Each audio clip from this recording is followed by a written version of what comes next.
Hey guys, HDvee here and welcome to a brand new video. Today we've got some new DLC updates to take a look at for Pokemon Scarlet and Violet, major antagonist hints as well for the Teal Mask and the Indigo Disc. There's a lot of things to break down today, so if you're excited for the video, as always, make sure to drop a like down below. Let's try and hit 500 likes, it really helps out. Leave a comment with your thoughts on anything we cover in today's video. Subscribe if you're brand new for daily Pokemon content. Ring the notification bell. With all of that out of the way though, let's get into the video and I really hope that you enjoy.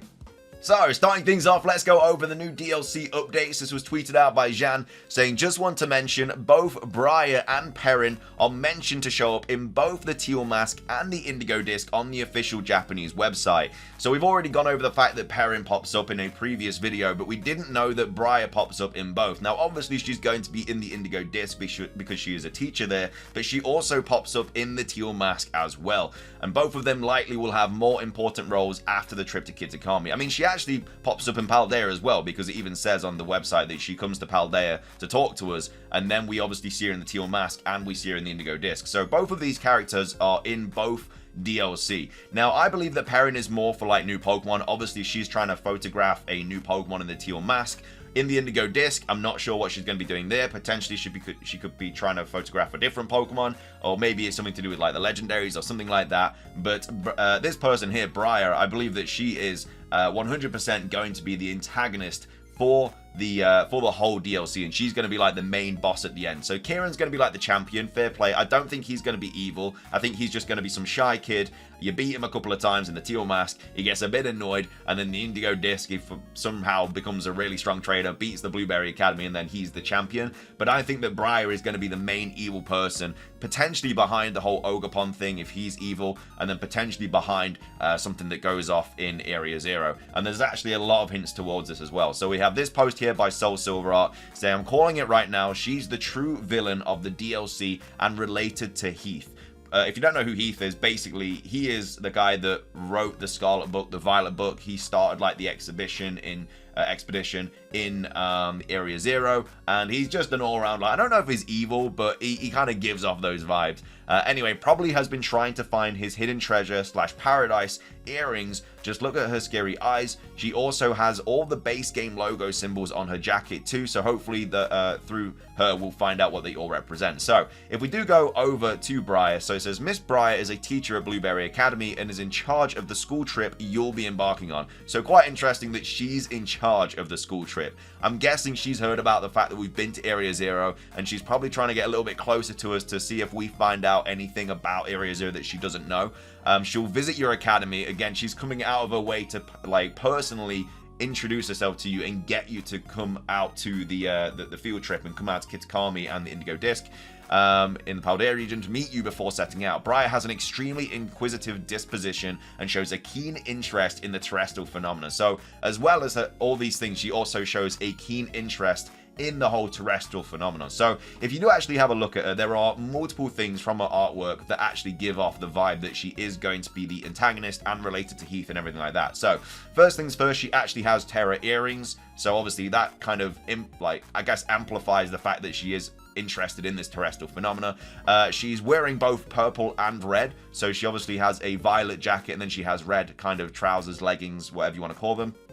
And as well as that, as Soul Silver said, the symbols of the Pokemon Scarlet and Violet base games, like around the corners of the logo, she has on her jacket. She has one here, one here, one here, and then one here. So again, linking, I guess, the DLC with the Pokemon Scarlet and Violet base games. And then when you look at her in-game character, I mean, look at those eyes. She literally has red eyes, and they're like angry eyes as well. Like, she is definitely someone that you can see turning evil or has been evil this whole time. But you know, you don't have those eyes and you're like a good person. You know, you're not donating to charity if you have those eyes, let me tell you that. So I think that she's definitely going to be 100% going to be antagonist. Again, this just shows kind of like the symbols on her jacket that are actually on the base game Scarlet and Violet logos. So 100% definitely something more that meets the eye with her. And then when we go down to this, posted by Sugar, saying, no, I feel like this is almost certain the overall atmosphere, eyebrows, and eyes are very similar. I mean, yeah, look at the hair.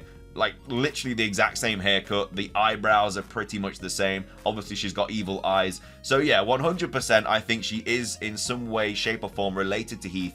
And we know from the data mines that Heath is probably going to have some sort of dialogue in the DLC as well. In the data mines, we have Heath talking. We're not sure what he says, but it says like open dialogue, Heath, closed dialogue, like stuff like that. Just basically confirming that there is going to be some sort of dialogue with Heath. Now, obviously, he died like 200 years ago or whatever. Like, he went on this expedition like 200 years ago. We don't know what happened to him. So he could very well be dead, and it could be like flashbacks or something. Or it could be where she is trying to find Heath or a way to revive him, and then maybe that, I don't know, she does it, and then, you know, with the help of Terrapagos or something, or maybe she captures Terrapagos, and then that brings Heath back, and then maybe you have to fight both of them or something, like a whole double battle. That'd be insane. But yeah, I mean, from these images here, you can kind of see the resemblance between them both, 100%. You could definitely see that this is like a great granddad of this person.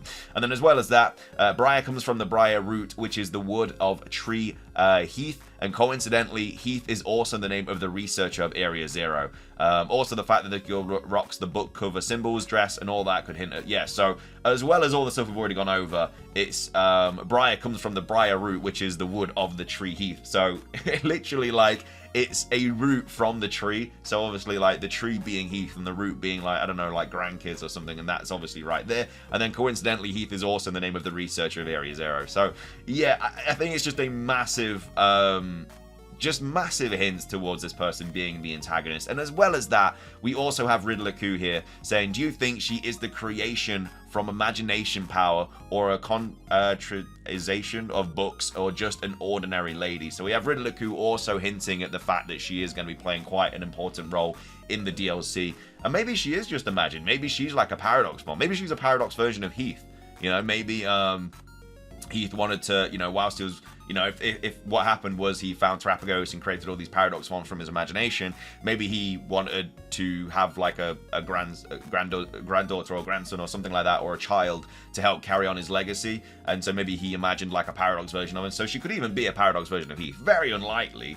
But again, that is something else that could happen just from what Riddler Coup is writing here. But yeah, all of these together definitely kind of give us a massive vibe that she is going to be some sort of evil person and related to Heath in some way, shape or form. So that's all the Scarlet and Violet stuff I wanted to go over. Finishing things off though, we have more Nintendo Switch 2 rumors.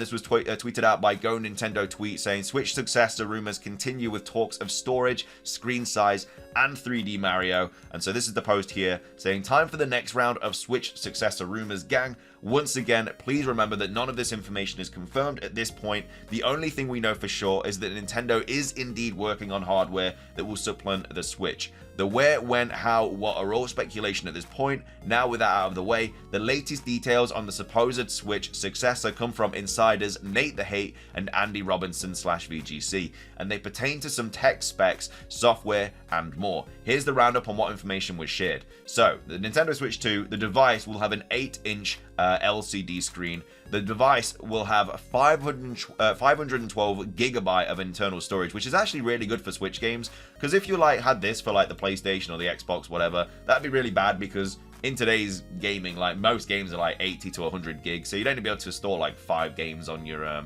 console. But with Switch games, they are proper like I don't know what the word is, but they're very like much dumbed down in terms of like size and stuff. Like, I'm pretty sure Scarlet and Violet weren't more than like 10 gig. They might have just been over like 12 gig, but they're very, very small compared to like these massive games. Obviously, on the new console, the games will be a little bit more in terms of like, you know, gigabyte that they take, but at the same time, it won't be anywhere near like 80 to 100. So 512 gigabyte of internal storage is actually really, really good for Nintendo games, and I'm quite happy about that. A late 2024 launch is expected somewhere around September, October. Again, we already knew this, and but yeah, the device thing we didn't know. And then also the device will supposedly launch with a 3D Mario backed up by 3 to 4 sources. I think this is very likely as well. I don't think we've had a 3D Mario game in a very long time.